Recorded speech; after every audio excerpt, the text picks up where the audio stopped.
They honked at him to move faster, yelled at him to get out of their way, and treated him like he was part of the street furniture. The businessman who collapsed from a heart attack that Tuesday morning had pushed past him just hours earlier. He had no idea the slow street sweeper was about to save his life. Before we begin this powerful story of hidden courage and life-saving heroism, tell me in the comments, what city are you watching from today? And if you believe stories like this deserve to be heard, hit that subscribe button. These moments matter more than you know. Michael Mike Thompson worked in the heart of the city, right on the edge of the financial district where million-dollar deals were made and broken every day. He started work every morning at 5 a.m. sharp, pulling on his orange safety vest and pushing his sweeper cart toward the busiest streets in downtown. For 12 years, he'd followed the exact same route, starting at First Avenue, working his way down to Main Street, then circling back through the side streets and alleys. People flowed around him like water around a stone, staring at their phones, rushing to meetings, consumed with important business that couldn't wait. Mike was a quiet man in his early 50s, average height with weathered hands and silver threading through his brown hair. His blue eyes held a depth that spoke of things seen and done that most people couldn't imagine. He kept himself clean-shaven and moved with a precision that most people never noticed, every step deliberate, every motion economical. His hands were calloused from years of manual labor, but his movements remained surprisingly controlled and precise, like someone who'd been trained to work under pressure. What most people didn't notice was that Mike never just swept. His eyes were constantly moving, scanning the crowd, tracking potential problems, watching for anything out of place. It was a habit ingrained so deeply that he couldn't turn it off, even 12 years after leaving the service. He watched the flow of pedestrians like he'd once watched for insurgents, noted the patterns of traffic like he'd once memorized patrol routes. The way people treated him ranged from indifferent to outright rude. Morning joggers would shove past him without a word of apology. Business executives would snap at him for not cleaning their section of sidewalk fast enough.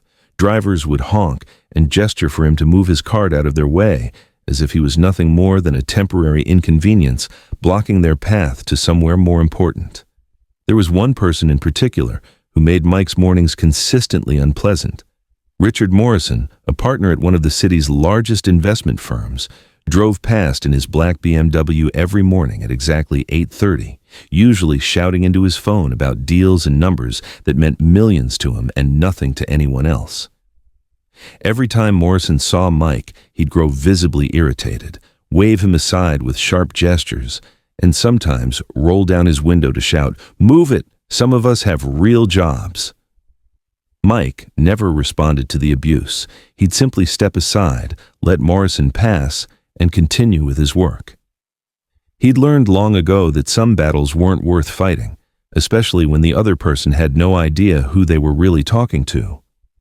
What Richard Morrison didn't know, what none of them knew, was that Michael James Thompson had spent 15 years as a combat medic with the 82nd Airborne Division. He'd served 3 tours in Afghanistan and 2 in Iraq, operating in some of the most dangerous regions where American forces had been deployed. He'd saved 47 lives under enemy fire, earned 2 Bronze Stars and a Silver Star for extraordinary heroism, and had been trained to perform emergency medical procedures that most civilian doctors never learned. Mike had grown up in a small Midwest town where everyone knew everyone, and joining the military after high school had seemed like the natural path to both serve his country and get the medical training he couldn't afford otherwise. The Army had given him purpose, brotherhood, and skills that he'd never imagined needing. Combat medicine wasn't just about bandages and morphine. It was about making life-or-death decisions in seconds, performing surgery with bullets flying overhead, and keeping people alive when there was no hospital for 100 miles. But war had taken its toll in ways that weren't visible on the surface. PTSD had crept in slowly, accompanied by the kind of hypervigilance that made civilian life feel simultaneously boring and overwhelming.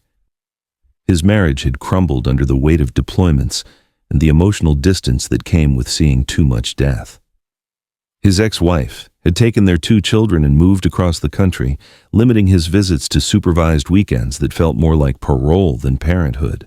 Alcohol had become a problem. Then jobs had become a problem. Then everything had become a problem. Street sweeping was the first steady work he'd been able to hold down for more than a few months.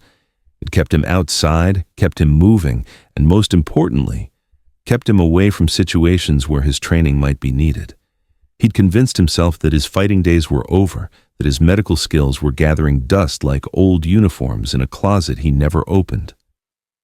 That Tuesday morning had started like every other morning for the past 12 years. Mike had begun his shift at 5 a.m., Morrison had blown past him at 8:30 with his usual contempt, shouting, "Get out of the way!" as if Mike was just another piece of urban debris to be avoided. Mike had stepped aside and watched the BMW disappear down the street, trailing exhaust and entitlement. At 8:47 a.m., Mike was working the corner of First Avenue and Pine Street, emptying a trash can that overflowed with coffee cups and fast food containers, when he heard a sound that made his blood freeze. It wasn't loud, just a metallic crash followed by a groan, but it was the kind of sound that his training had taught him to recognize instantly. Someone was in trouble. He turned to see Richard Morrison on the sidewalk about 30 feet away, his briefcase scattered across the pavement, papers fluttering in the morning breeze. Morrison was on his knees, one hand pressed against his chest, the other reaching out as if trying to grab something that wasn't there. His face had gone gray, and sweat was beading on his forehead despite the cool morning air. Mike dropped his equipment and ran. As he reached Morrison, his 15 years of medical training kicked in automatically. Assess the scene for safety, evaluate the patient, begin treatment.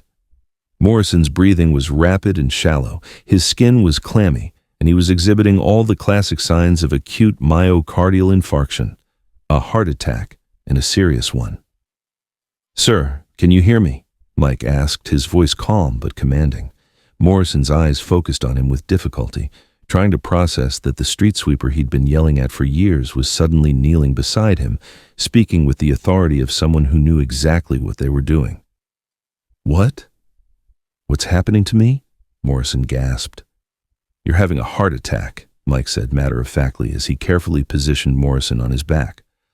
"I'm going to help you, but I need you to stay calm and do exactly what I tell you." He loosened Morrison's tie and collar, checking his pulse, weak and irregular, but still there. Mike pulled out his phone and dialed 911 with practiced efficiency. "911 emergency, how can I help you?" "This is a medical emergency at the corner of First Avenue and Pine Street. I have a male patient, approximately 55 years old, experiencing acute myocardial infarction. He's conscious but in distress. I need paramedics here immediately." The dispatcher was momentarily caught off guard by Mike's precise medical terminology. "Sir, are you a doctor?"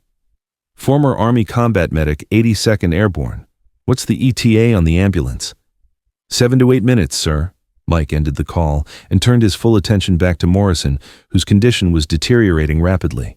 The businessman was losing consciousness, his breathing becoming more labored. Mike began chest compressions, not the Hollywood version that most people knew from TV, but the real thing, performed exactly as he'd been taught in countless hours of training and practiced under fire in places where mistakes meant death. 30 compressions, then rescue breathing. Mike's hands found the exact placement on Morrison's sternum, his rhythm steady and controlled. Each compression was delivered with the precise force needed to keep blood flowing to vital organs without breaking ribs. This was the same technique he'd used to keep wounded soldiers alive during helicopter evacuations, the same skill that had earned him commendations for medical excellence under combat conditions.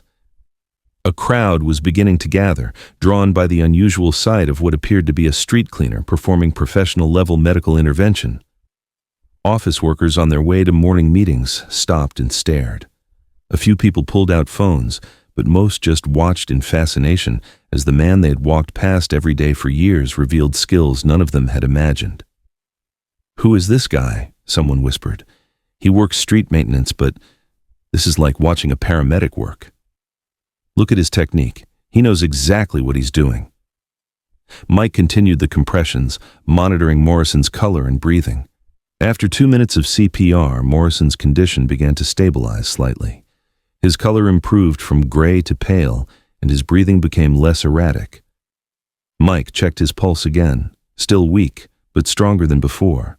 Morrison's eyes fluttered open, focusing on Mike with confusion, and something that might have been recognition. You're the street sweeper," he managed to whisper.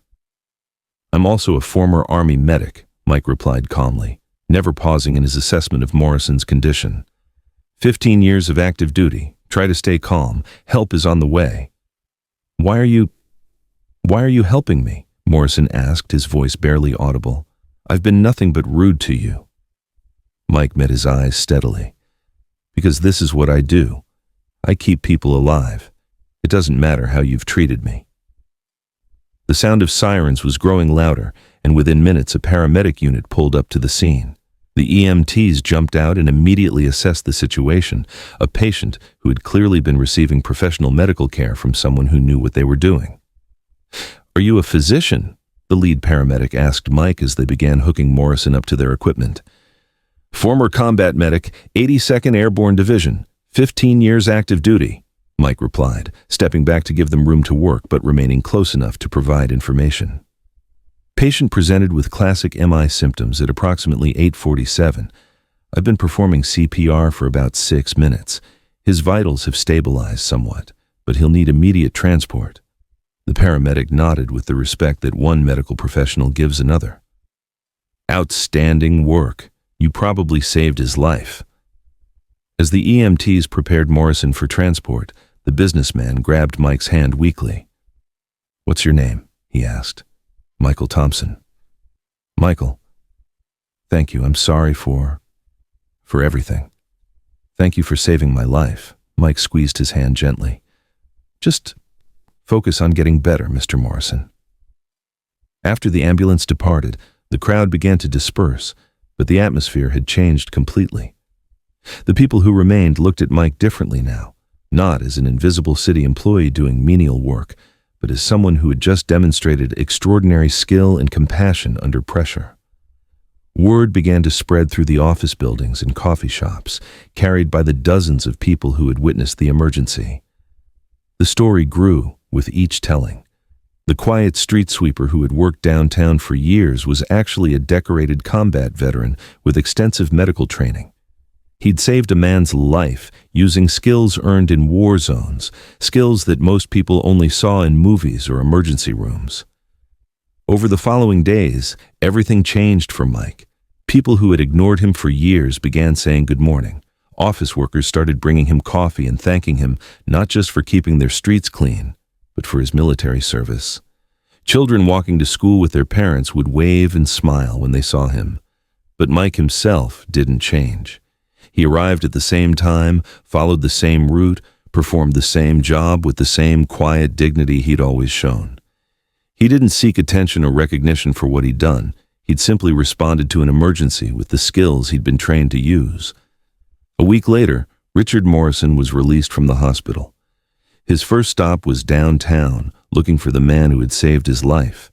He found Mike sweeping near the same corner where the heart attack had occurred.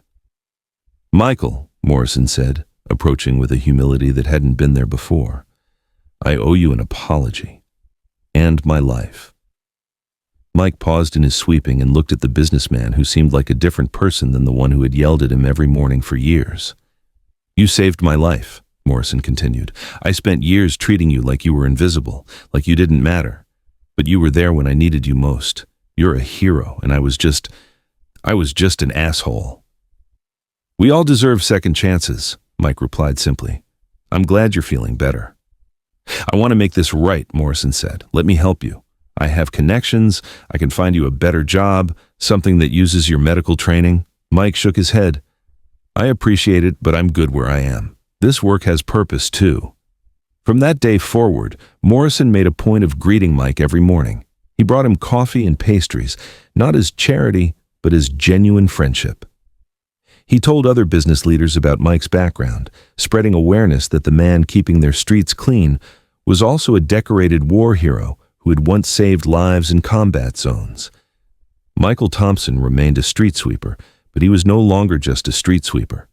He had become a symbol of the hidden heroes who walk among us, people whose past service and sacrifice goes unrecognized until a moment of crisis reveals who they really are. The incident had reminded Mike of something he'd almost forgotten in the years of struggling with civilian life.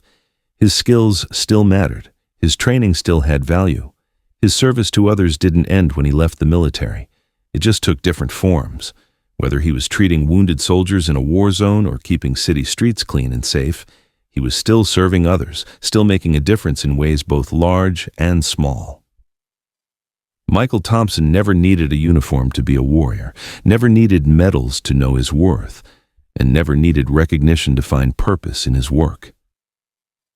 He discovered that service takes many forms. Sometimes it's saving lives under enemy fire, sometimes it's keeping communities clean and safe, and sometimes it's simply being there when someone needs help, regardless of how they've treated you in the past.